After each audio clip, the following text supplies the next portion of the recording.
Allah Taala maqtalar. Jana Peygamberimiz Muhammed sallallahu aleyhi ve sellem'e salam, salavatlar olsun. Allah Taala bergen tavfiqler menen, ne'matlar menen inşallah bugün sabahыбызды баштайбыз. Бүгүнкү ала турган маселебиз баарыңыздарга белгилүү. Аллах Таала арам кылган нерсени адал кылса бирөө жарым, же болбосо Аллах Таала адал кылган нерсени арам кылса, мына ошого моюн суну болбоору туурасында маселе кылабыз. Себеби баарыңар билесиңер, бир нерсени адал кылуу же бир нерсени арам кылуу бул Аллахка таандык маселе да.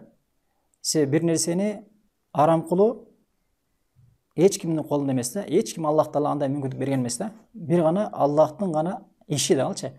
Жана ошондой эле бир нерсени арам кылуу Аллахтын иши, адал кылуу Аллахтын иши. Ошон үчүн кимде ким ушул нерсени Аллахка таандык болгон ушул ишенимди Аллахтан башка бирөөгө бере турган болгон болсо, анда Аллах Таалага ушул нерседе ширк кылган болот да. Ширкке кабылган болот да. Жалпы эле мейли ал падыша болобу, мейли ал аалым болобу, мейли ал бир оорунун башчысы болобу. Бизде мурункучулар билесиңер го, хан деген нерсе бар болчу. Же оорунун башчысы, бир оорунун бир адам келип турчу да.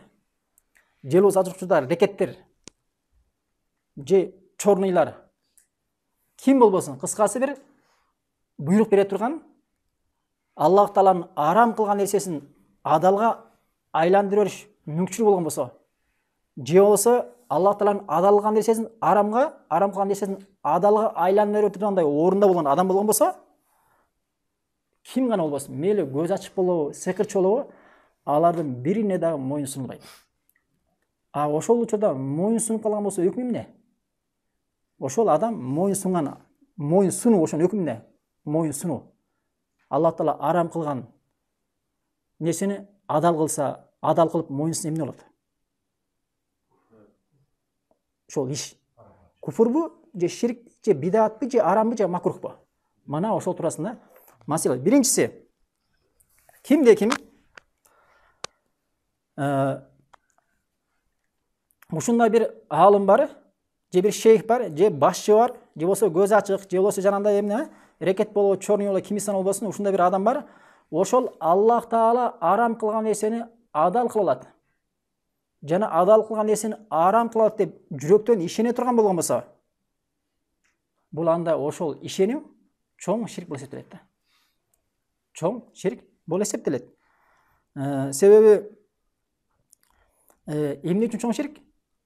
Адал кылуу бир нерсени арам кылуу кимдин иши? Аллахтын иши. Мына ушул Аллах Тааланын ишинде Аллахка эмне аны теңеген болот да. Ошого ширк кошкон болот. Көрсөңөр, мына ошон үчүн чоң ширк болуп эсептелет. Мисалы, кээ бир адамдар бар, баягы четтен чыккан. Ушунда бир даража зикир көп зикир кылышат. Ушунда бир четтен чыккан себебинен ушундай даража биз кээ бир айтат, биздин шейхтер бар, ушундай даражага жетип калды. Ал даражага көп адамдар жете бербейт деп. Ушул даражага жеткен шейхтер дейт, моюнан Аллах Таала буйруган ибадаттар чөт дейт да. Мисалы, намаз чөт дейт да. Орозо чөт дейт. Жана зекет чөт дейт. Жана башка Аллах Таала буйруган буйруктардын баары чөт дейт. Бул түшө эчтеке эмес. Жада калса Аллах Таала арам кылган нерселер ага адал болуп калат дейт да. Мисалы, зина адал болуп калат дейт. Арак ичүү адал болуп калат. Мына ушундай арам нерсе адал болуп калып ушун даражага жеткенде деген эмелер бар да. Ишенимдер бар, кээ бир адамдар көрүнөт. Айтышат алар, биздин шейхибиз ушундай көп нерсени билет. Артынан ээрчиген муриттер билбеген нерсени биздин шейхтер гойбту да билет дейт да. Бул дагы эмне? Өзүнчө бир куфур. Биздин шейхтин астына барганда, шейхтин астында туура эмне? Сен бая жуунулуп жаткан өлүктөй болушуң керек дейт да. Өлүк жууганда кыймылдабайт го. Жуучу адам эмне? Каласа оң далына бурат, каласа сол далына бурат, каласа башын бияка бутун көтөрүп коюшу мүмкүн, түшүрүп коюшу мүмкүн. Эч бир жаны жок, кыймылдабайт да. Сен биздин шейхтин астына барганда дейт, мейли ал аял болушу мүмкүн, мейли эркек болушу мүмкүн, сен өлүктөй болушуң керек дейт да. Сени эмне кылса да сен ошого даяр болушуң керек дейт да. Карала. Қаласа шейхи қалаған нерсені қылады. Ал мені зина қылышы мүмкін. Қысқасы анасына барғанда қалаған нерсені даяр да. Жада қалса ештеңе емес. Шейхтің астына барғанда сен емне сажда қылышың керек дейді. Сажда қылады, көріп отырсың интернеттерден. Жата қалып астына сажда қылады да. Сажда бұл ибадат емес пе? Сажда ибадат. Ал ибадат өзінше міне мәселе алда. Көріп? Бұның бәрі қаяқтан шыққан, бұның бәрі емне турамы ишендерден шыққан да. Бұл ғой мәселе кішкенекей бидаттан шыққан. Өзі кішкенекей бұл бидаттан шыққанда, анан бара чоңая беріп, аяғы чоң имандан, исламдан шығара тұрған куфурға, имандан, исламдан шығара тұрған ширктерге апарған да. Мысалы, айта тұрған болсам, кішкенекей мәселе түкіру мәселесі. Мысалы, пайғамбарымыз саллаллаху алейхи вассалам табаррук қылу бар. Пайғамбарымыз салам түкіру болуы, пайғамбарымыз салам терisi болуы, пайғамбарымыз киімі болуы, пайғамбарымыз салам денесінен бөлініп шыққан нәрселерменен табаррук қылса, шариғатта ұрысады. Бірақ пайғамбарымыз саллаллаху алейхи вассаламдан башқа біреуменен андай нәрсе қылу бұл мүмкін емес та. Мүмкін емес. Мысалы, пайғамбарымыз саллаллаху алейхи вассаламдан сахабалар Абу Бакир, Омар, Османдың денесінен шыққан терисіменен, киімдеріменен, жана түкіріктерімен ешкім табаррук қылбаған да. Bir ғана пайғамбарға қылышқан дәлелдер бар да. А біреулер ошол пайғамбарыбыз саллаллаху алейхи вассаламдын қаны менен, же болсо эмне терisi менен же түкүрүгү менен табаррук кылган сахабалардан келген хадистерди окуп алгандагы кимдерден табаррук кылып баштаган булар? Шейхтерден, алымдардан. Болбогон маселеден. Ошон үчүн бизде ушундай турам ишенимдер бар. Ке табаррук кылып жакшы нерсени үмүт кылып балама түкүрүп кой дейт да. Бул түкүрүү бул шариатта жок. Пайгамбарыбыз саллаллаху алейхи вассаламдын сахабалары Абу Бакирге бирөө барып туруп ке, "Мо баламдын оозуна түкүрүп кой, сен адам болсун" ешким барган эмес да. Же Омарга да келген эмес, Османга, Алиге ешким келген эмес, барган эмес. Бирок азыркы учурда эгер барса да бул шариатта эмне? Бул бидагат болуп эсептелет да. Көрөбү? Эми солих адамдарга барып түкүртүп коюу бидагат болуп аткан болсо, азыркы учурда солих адамдарга түкүртпөйт. Кимдерге түкүртөт? Фасык адамга, жада калса динде жок адамга, динден орду жок адамдарга түкүртүшү мүмкүн. Же күнөөкөр адамга, дайыма күнөөнүн үстүндө жүрүп, жер бетинде бузукулук тарап жүргөн адамдарга барып түкүртүшү мүмкүн да.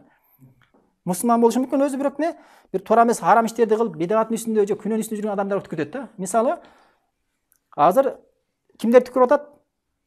Ырчылар түкүрүп атат, туурабы? Же спортсмен адамдар түкүрүп атат да. Алардын түкүрүктөрү жерге түшүшү өтө аз да. Бönçe бирөөнүн оозуна түкүрөт да.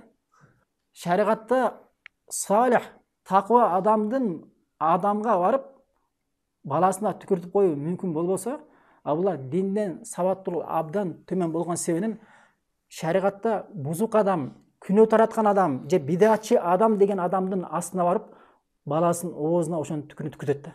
Субханаллах. Эмне деген ушундук бул деген? Эмне деген ушундук бул деген? Айтсаң түшүнбөйт. Максат эмне? Ушундай ырчы болсо экен дейт. Ушундай спортсмен болсо экен дейт. Ушундай башчы болсо экен дейт. Субханалла. Кайсы жерде ошондой нерсе бар экен? Бирөө түкүрүп койсо, ошол нерсе таасир берип ошондой болуп кетет деген жоктан нерсе. Ошон үчүн мындай нерселерден сактаныш керек. Эми ушул кайсы бир адам жанагы айткан адамдарга башчы болобу же алым болобу же бир уруунун башчысы болобу же болсо рекети болобу, чорный болобу, киминси гана болсун, Аллах Таала арам кылган нерсени адал кылууда же адал кылган нерсени арам кылууда ишеним менен ушундай нерсе мүмкүн. Ушул адамдар Аллах Таала адал кылган нерсени арам кыла алат, арам кылган нерсени адал кыла алат деп ишене турган болсо экен, ишеним менен элечи. Бул андай эмне? Ишеними чоң ширк да. Имандан чыгара турган карама.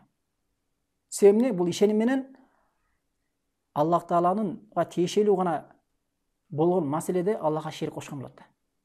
Хадисте бар, аятта бар. Мисалы, Аллах Таала Тоба сүрөсүнүн 31-аятында айтат: "Иттахаду ахбарахум ва рухбанахум арбаба мин дуниллати". Алар дейт, алар өздөрүнүн арасындагы илимдүү адамдарды жана таква болгон солих адамдарды Аллахтан башка сыйына турган кудай кылышкылды дейт да. Ушул аятты Ади ибн Хатим деген сахаба бар, барыңар билесиңер. Ошол сахаба өзү ким болгон? Насрани болгон да, христиандардан болгон. ошол пайгамбарыбыз саллаллаху алейхи вассаламга келгенде пайгамбарыбыз саллаллаху алейхи вассалам ушул аятты ошонун алдында окуйт да. Окуганда алар түшүнөт да, түшүнүп туруп пайгамбарыбыз саллаллаху алейхи вассалам мынтип айтты дейт да. Факулту лаху инна ласна набудум. О Аллахтын элчиси, биз аларга тактап айтканда өзүбүздүн арабыздагы аалымдарга, илим ээлерибизге жана таква, солих адамдарга, ибадатчыл адамдарга биз сыйынбайбыз дейт дейт. Ошондо пайгамбарыбыз саллаллаху алейхи вассалам айтты: "Алайса юхарримуна ма ахаллаллаху фатухарримунаху ва юхиллуна ма харрамаллаху фатухиллунаху." Пайгамбар айтты: "О Али" деп айтты. Алар дейт, Аллах Таала адал кылган нерсени арам кылышып жатышат.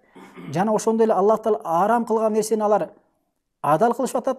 Силер Аллага ээрчип адал кылып, арам кылган нерсени арам деп атпайсыңарбы дегенде, ооба дегенде, фатилка ибадатухум. Мына ошолорго сыйынганыңар ушул деп атат да.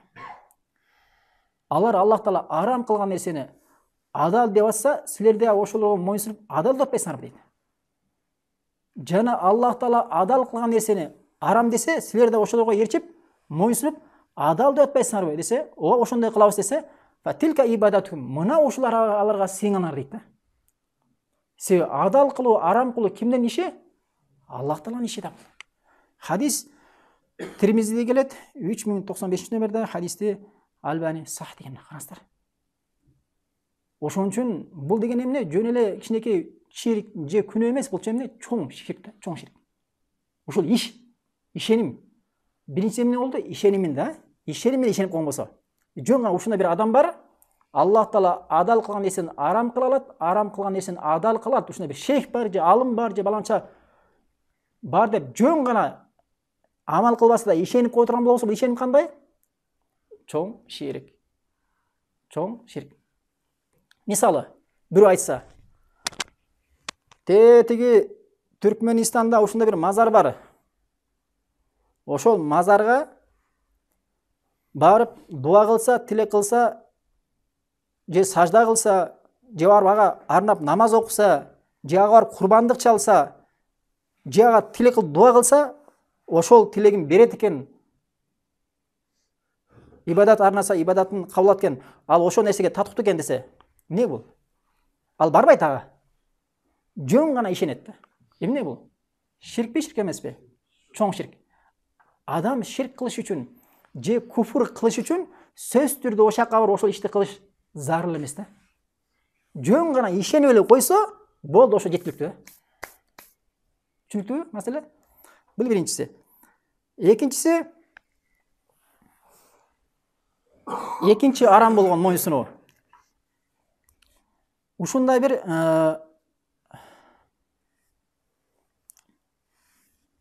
башчы бар, же ушундай бир аалым бар, же ушундай бир эмне профессор бар, же ушундай мыкты данышман адам бар, мындай адам бар, тигиндей бар адам бар. Ошол адамдын сөзү Аллах Тааланын сөзүнөн да жогору турат.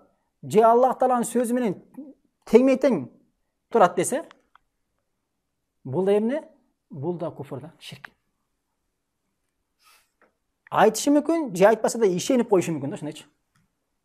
Бул да эмне? Куфур, ширк.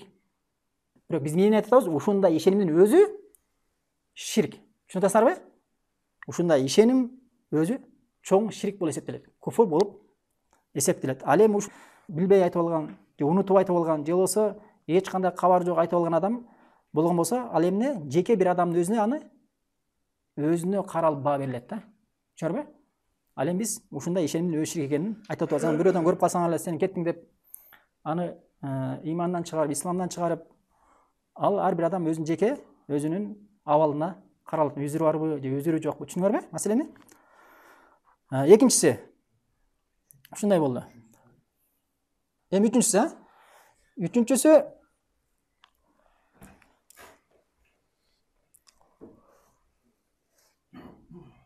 ишинде гана болот, ишениминде болбойт. Билип алгыла. Ишениминде болбойт, ишинде гана болот да.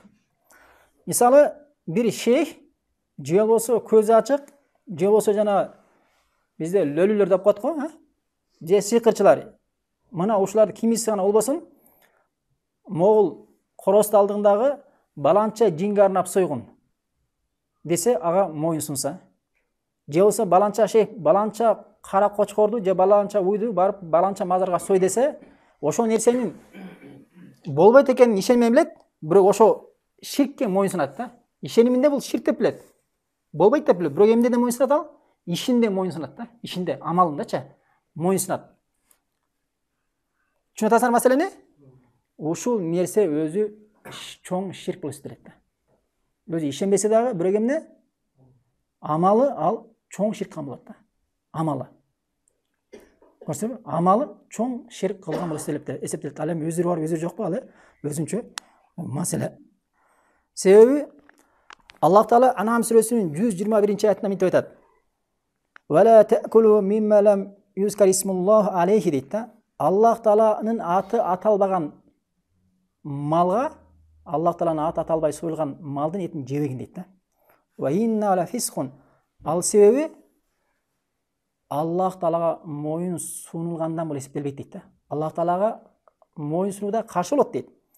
Ва инна шаятина ла юхна ила аулияихим лиюжадилукум. Себеби шайтандар дейт өздөрүнүн жакын адамдарына дейт силер менен талашып ошол нерсени жешиңер үчүн шайтан өздөрүнүн досторуна вахий кылып, аларды васваса кылып силерге жөнөтөт дейт да. Ошол өлүп калган, Аллах Тааланын аты аталбай калган малдын этин мусулмандарга жедирүү үчүн шайтан адамдарды эмне? Өзүнүн авлияларын, шайтанга жакын, шайтандын досторун өздөрүн васваса кылып, азгырып, силер менен талаштырып, силерди эмне? Жедирүүгө аракет кылат дейт да шайтан. Эми айтат аяттын мынасында: "Ва ин ататумухум иннакум ла мушрикун" дейт. Эгер силер ошол шайтандын авлияларына, досторуна ээрчип, ошолордун буйруган нерсесине моюн сунуп, баягы өлүк малдын этин жей турган болгон болсоңор, Аллах Тааланын аты аталбаган, анда силер дагы эмне? Аларга окшогон мушрик болосуңар дейт. Ширк кошкон болосуңар дейт. Көрөңбү? Бул жерде эмнени айтып атат? Моюн сунганды айтып атат да. Силер аларга моюн сунбагыла дейт, арам нерсе дейт. Моюн суну эмне экен? Ширк экен. Төртүнчүсү,